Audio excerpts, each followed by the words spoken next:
Hello, and welcome to Day 5 of Practical English for Finance and Banking. Today we're going to be looking at Unit 28 from the textbook, and this is phrasal verbs for banking and finance. So, what are phrasal verbs? Well, a phrasal verb is a verb. Okay, what's a verb? A verb shows some sort of action. Run, walk, study, eat, sleep, do. Those are all verbs. A phrasal verb involves not just the verb itself, but a phrase. So what is a phrase? A phrase is a group of words. That's all it means. So a phrasal verb is a verb that has more than one word, 2 or 3 words. And some of these you are very familiar with, like turn on the TV,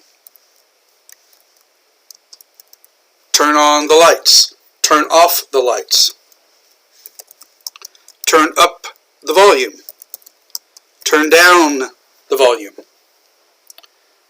Those are all phrasal verbs. And there are about 10,000 phrasal verbs in the English language. Now, do you need to know all of those? Of course not. But it's important that you know several of them, as many as possible. And if you do a Google search, if you look online on English study sites, you will find lists of 200 or 300 of the most common phrasal verbs. We're not going to do that many in this class, but we will look at several, okay? And that's what we're going to be doing today. And so I want to start today's lesson by just showing you a video about phrasal verbs. This is about a 3-minute video that I found online, which I think gives a good introduction to phrasal verbs.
hope that video helped to give you a good introduction and some definitions about phrasal verbs.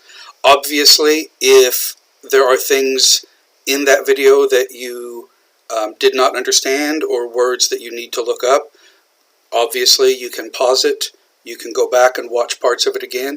And of course, as always, if there are questions that you do not understand, things that were not clear, then please contact me.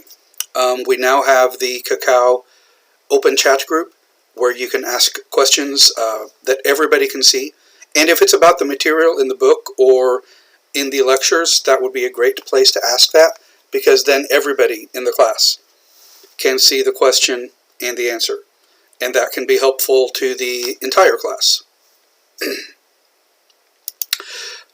Let's take a look here at some common phrasal verbs. Again, this is just an image that I pulled off the internet, but this is just a very short list of some really common ones that you may see in usage. Let me just kind of run through these, or at least part of them, fairly quickly here. Check off. It means to make a mark next to something. If you have a to-do list, a list of homework assignments, or a shopping list, or something like that, as you complete each item, or as you find each item on your shopping list, you can literally check it off. You can make a check mark next to that item. Now, that can be an actual check mark with pen on paper, or I do that in the notes on my phone. I'll use the little icon that looks like a check mark to show that something is completed, or that a bill has been paid, or that some job I need to do is finished. Okay, so that can be an actual check mark, or just in your head even, you can check something off the list mentally. Pass out. To become unconscious. To become unconscious. From sickness, from shock, from too much alcohol, somebody can pass out.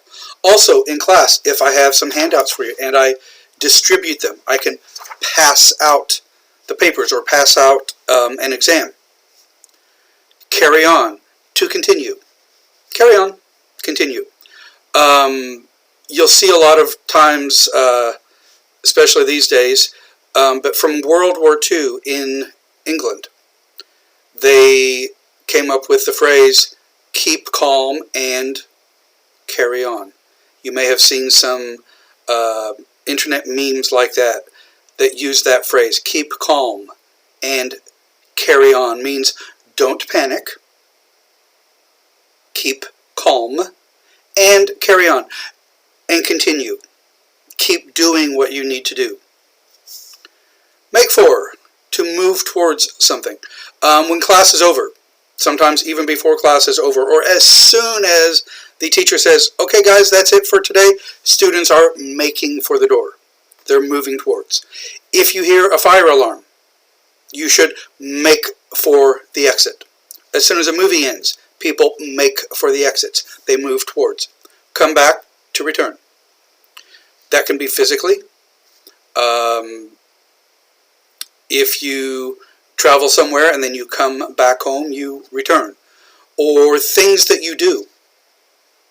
Words that you say will come back to you. Sometimes that's good, sometimes that's not good.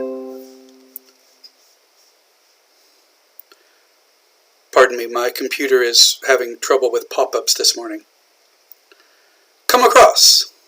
If you come across something while maybe you're surfing the internet or reading something, you come across some interesting information or something useful. You sort of find it by accident. You discover it.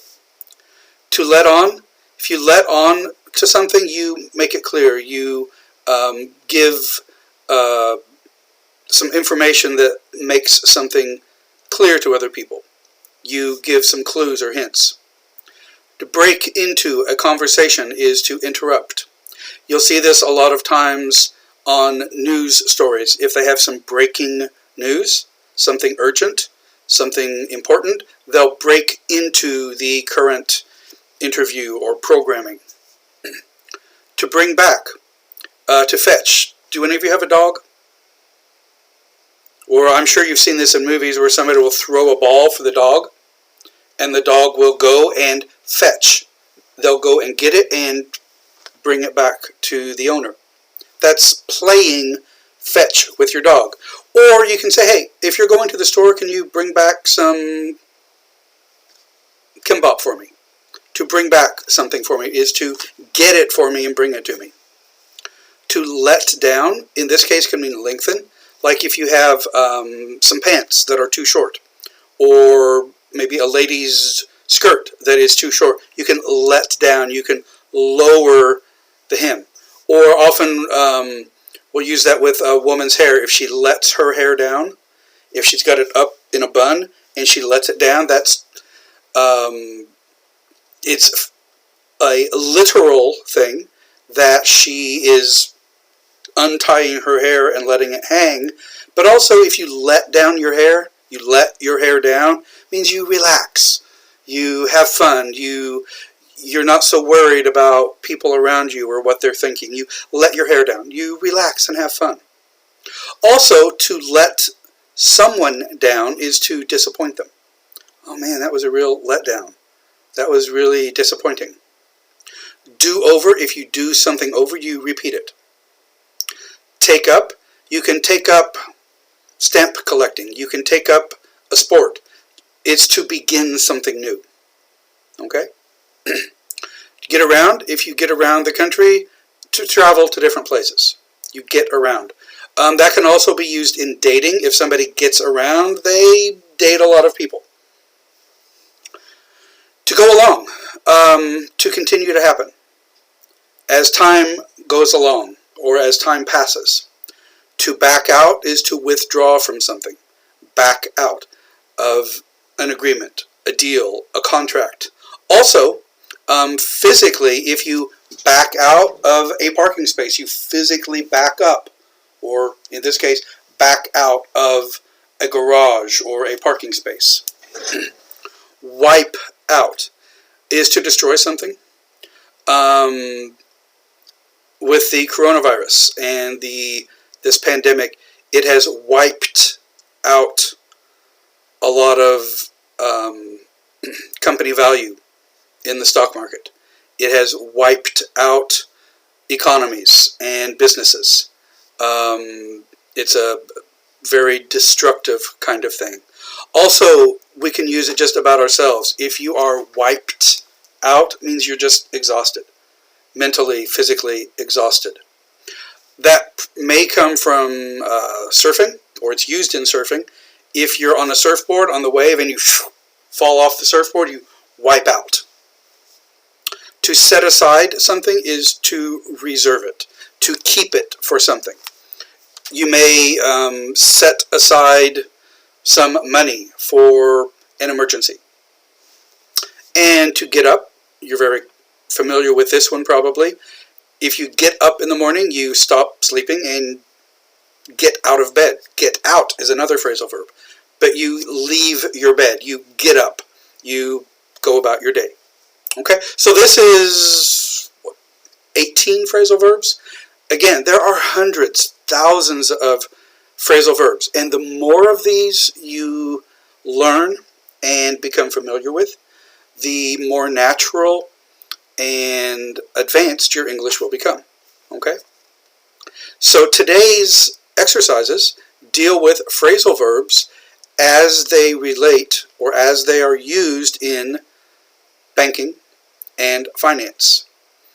And you'll see here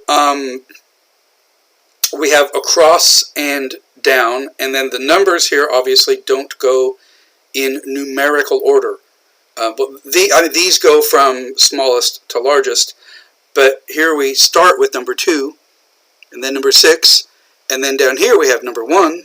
Okay, so these are not, it's not 1, 2, 3, 4, 5 at the top list, because this is obviously for a crossword puzzle.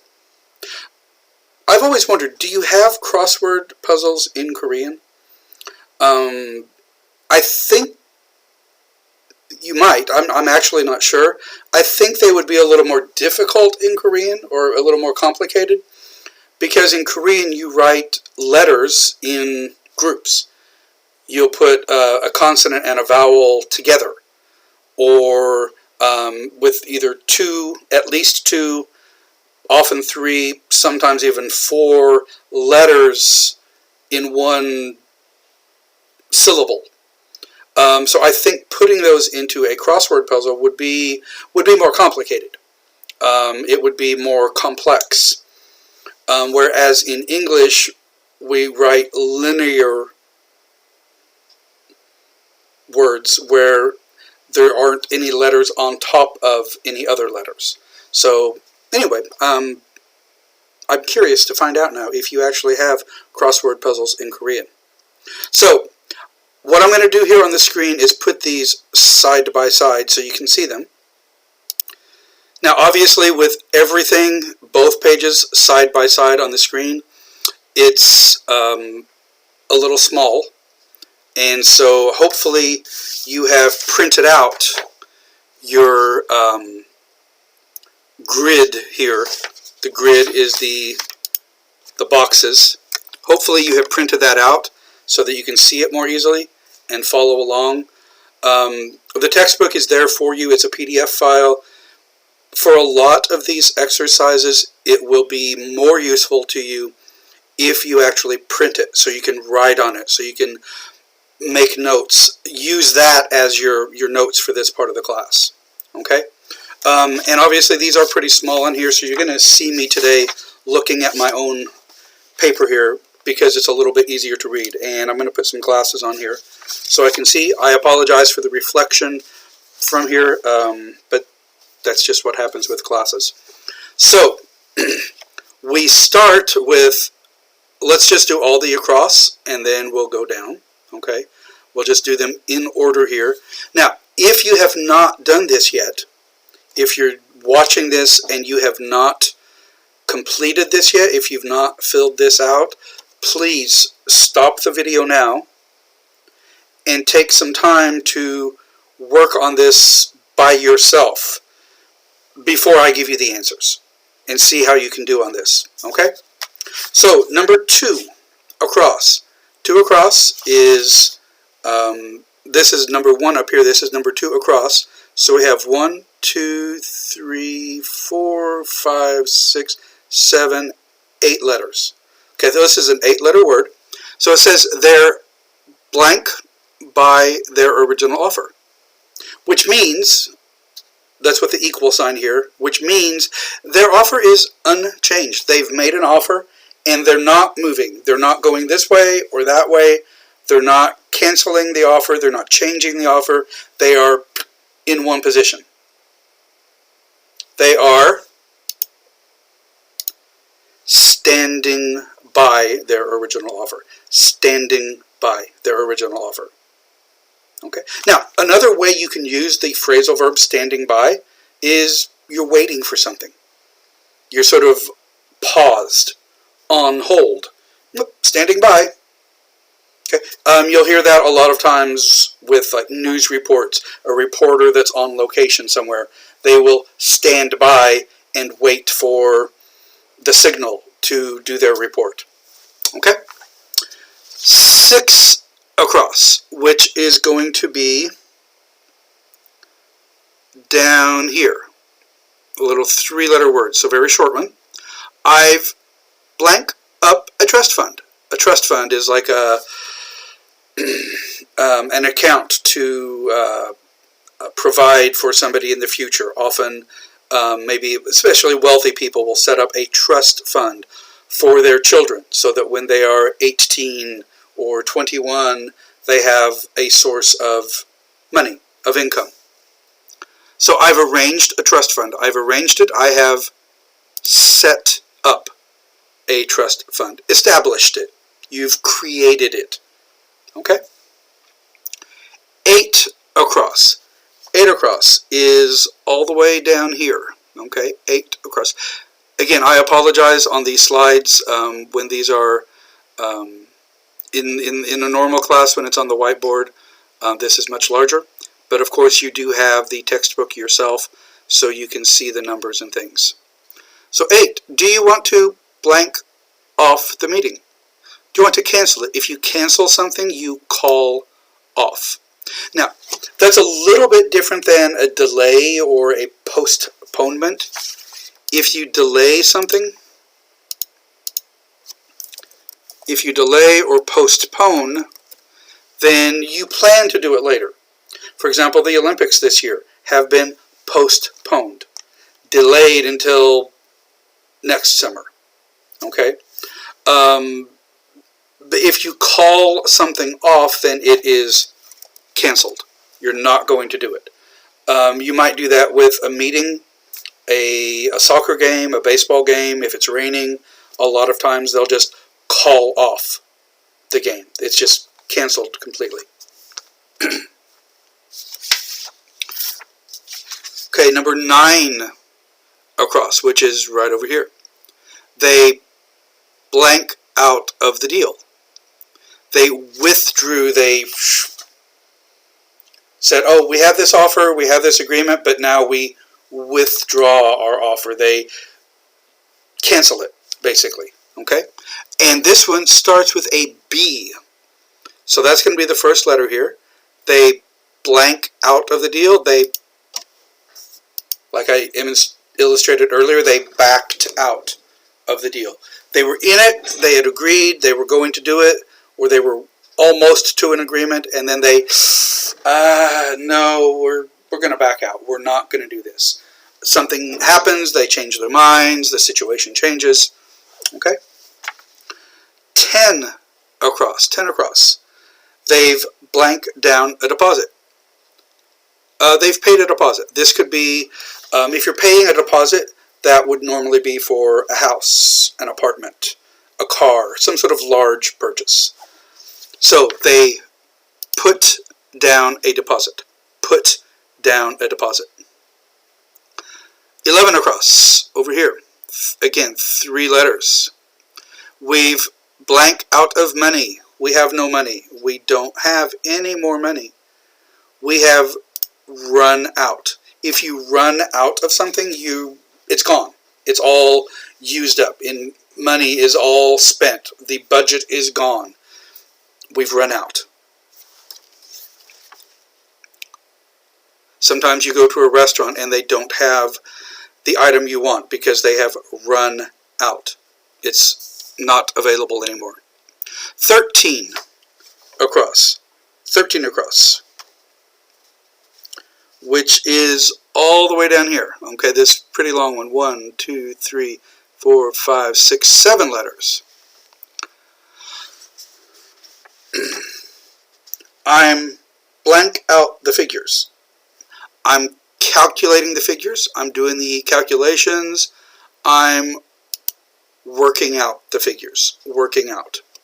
Okay, now you can go to the gym and work out, but also in accounting, you can work out the figures. You can do the calculations. You can figure out, the expenses, and for parts, material, for labor, taxes, all of those things. You do all of those calculations. You're working out the figures.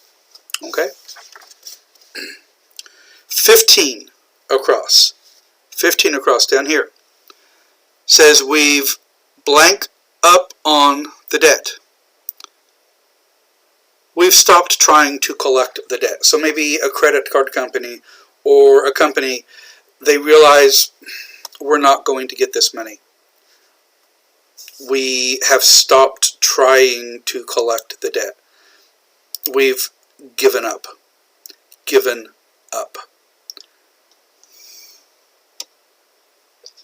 16 across. 16 across down here. 1, 2, 3, 4 letters. I want to blank in my ISA. What's an ISA?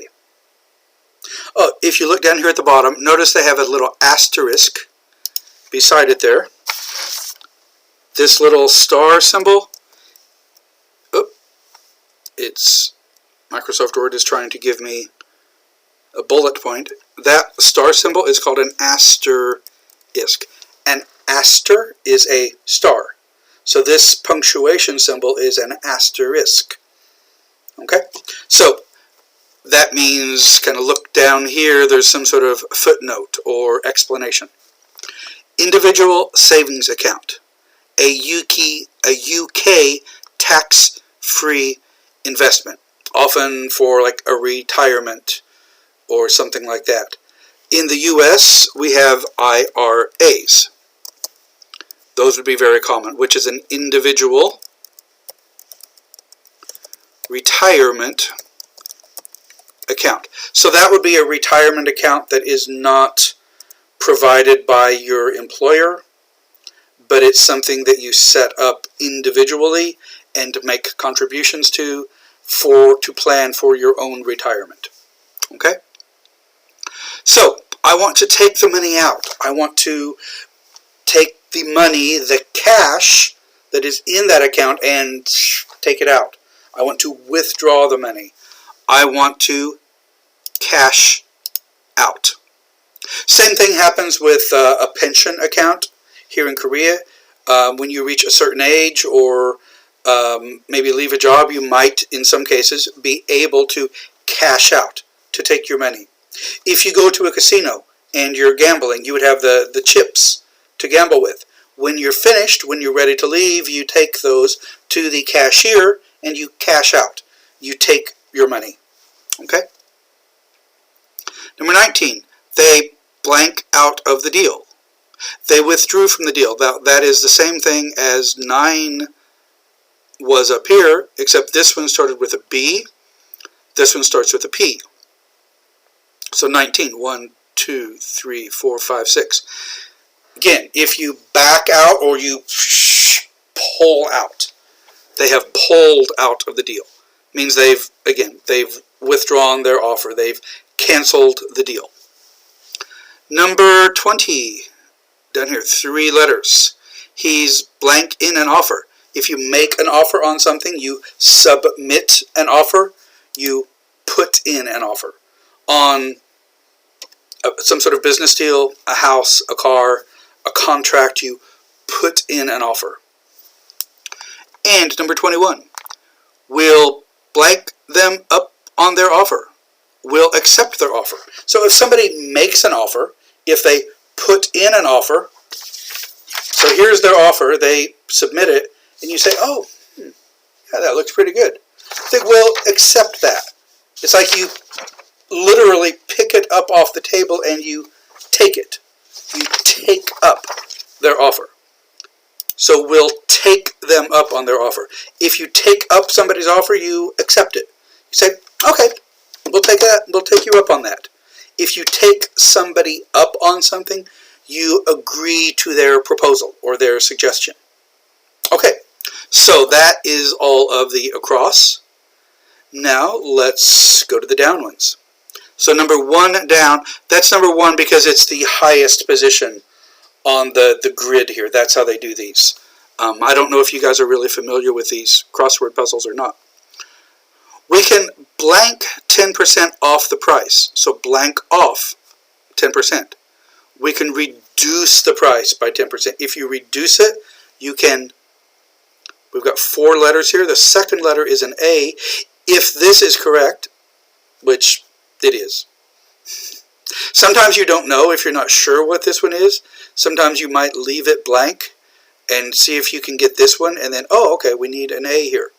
But I'm doing these in order because that's the easiest way to do them from a lecture standpoint.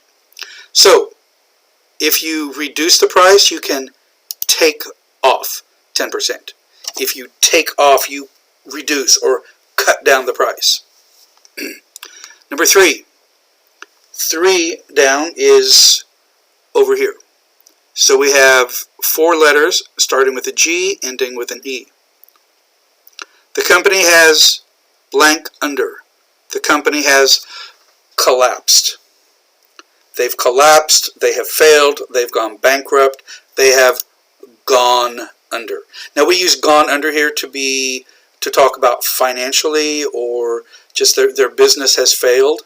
If you think about a ship on the sea if that ship sinks, it goes under. It's under the water. It's no longer usable. Okay. Number 4, which is just to the right here. Okay, that's the next one. We have 4 letters ending with a D. Her money is blank up in property. Her money is invested. So right now, if she wants to buy something else or do something else with that money, she can't, because it's invested in property. Property is not easy to sell. You can't sell it quickly. So her money's not liquid. It's being used somewhere else right now. It's involved in another process. It's not easily accessible. It is tied up in property. Tied up in property. Okay, number 5, which is over here. Again, 4 letters, and the third letter is an L. I hope the deal doesn't blank through. I hope it happens. I hope it doesn't get canceled. I hope they don't withdraw. I hope it doesn't fall through. Fall through. Number 7, the bank has been blank over.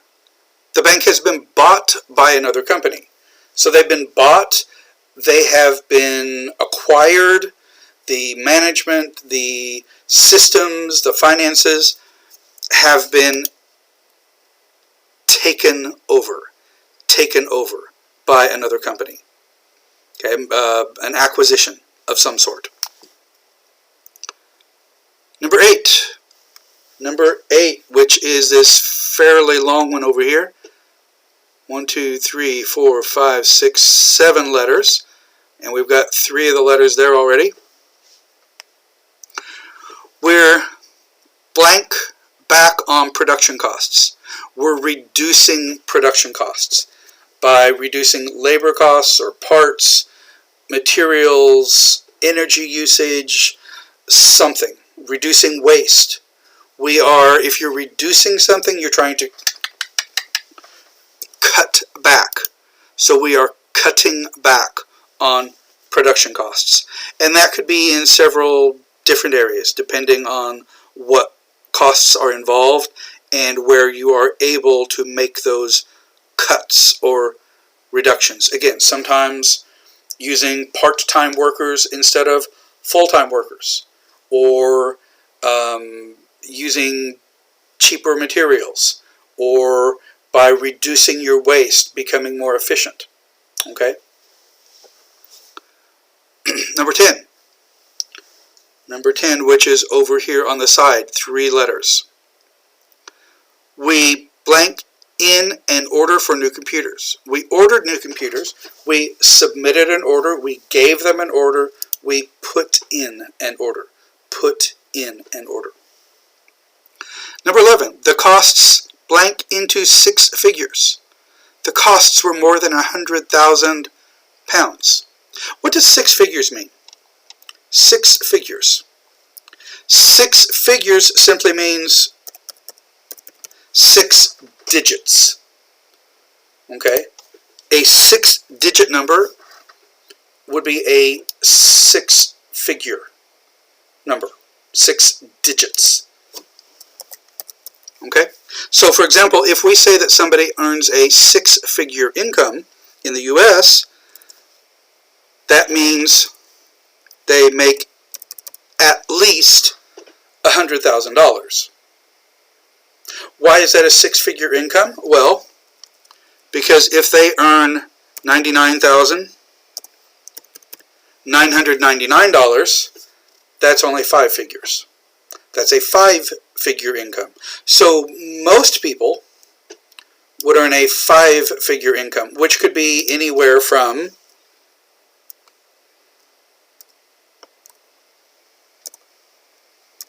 $10,000, which would be poverty. That's a very low income. But that's a 5-figure income.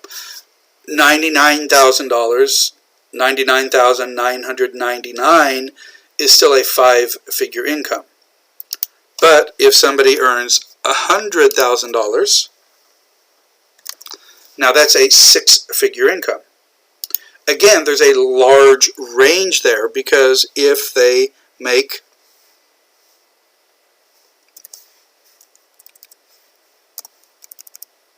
$999,000 or $999,999, that's still a six-figure income. It's up to $1 million, basically.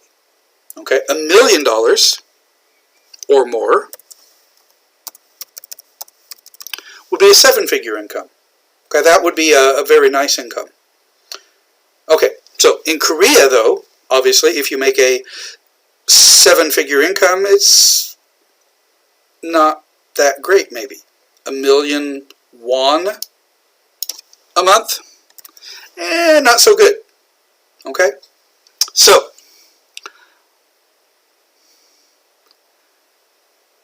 six figures. The costs were more than £100,000. The costs increased. They got higher and higher and higher until they reached 100,000, or they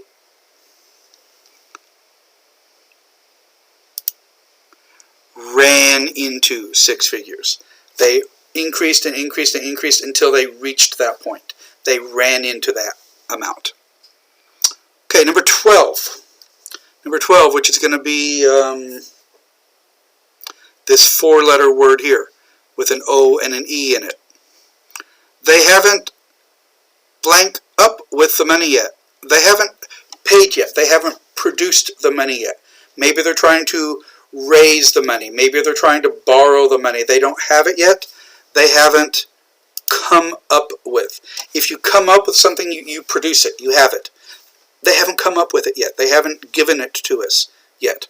They're still trying to borrow it or earn it, or maybe like the lady up here with the her money is invested in the property. Maybe she's trying to sell some property to come up with the cash to do this deal. Okay. Number 14. 14, which is over here, starting with a G. I hope the deal blank through. I hope it happens. I hope it is not canceled. I hope they don't pull out. I hope they don't back out. I hope the deal goes through. I hope it goes through. I hope it is completed. I hope it is successful. I hope it goes through. Number 17. 17. This little three-letter word right here. A blank blank. The costs blank up to six figures. The costs total around £100,000. So again, if they accumulate, they come up to that amount, they reach that amount, they add up to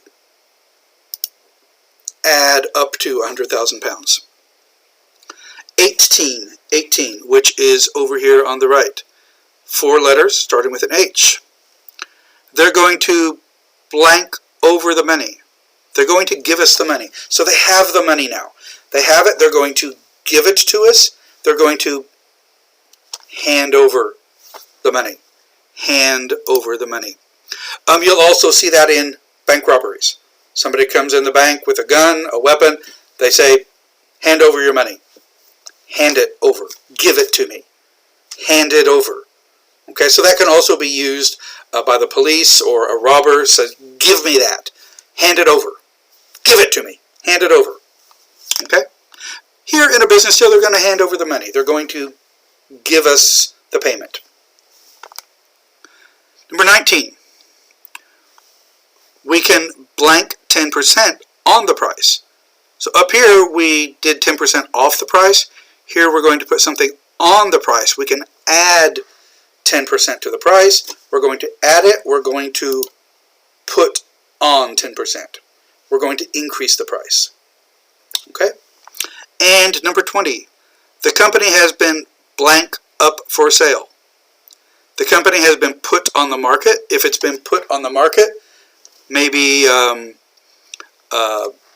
they're trying to find a buyer to help them through some troubles, or just to raise some cash for their other businesses. If it has been placed on the market, the real estate market or the acquisitions market, they have been put up for sale. Put up for sale. They've said, okay, we want to sell the company. It's up for sale.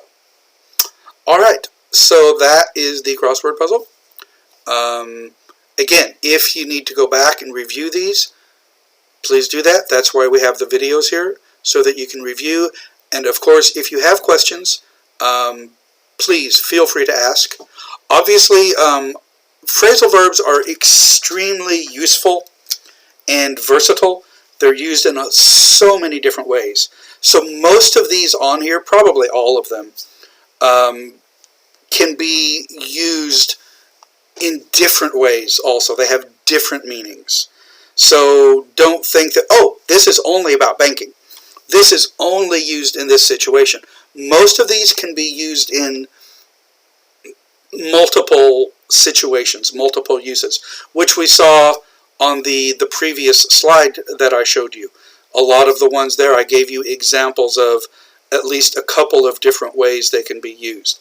The same would be true for these words, these phrases. Okay? All right, so that is everything we're going to talk about today. And for Thursday's class, I'd like you to look at unit number 29. The next one in the book, that is financial idioms and expressions, phrases, words, groups of words that we use together. Again, how they relate to finance. So, try to do those on your own before you watch the lecture, and then the lecture will go through the answers in our next class. So thanks guys for listening, and have a good day. I'll see you again on Thursday.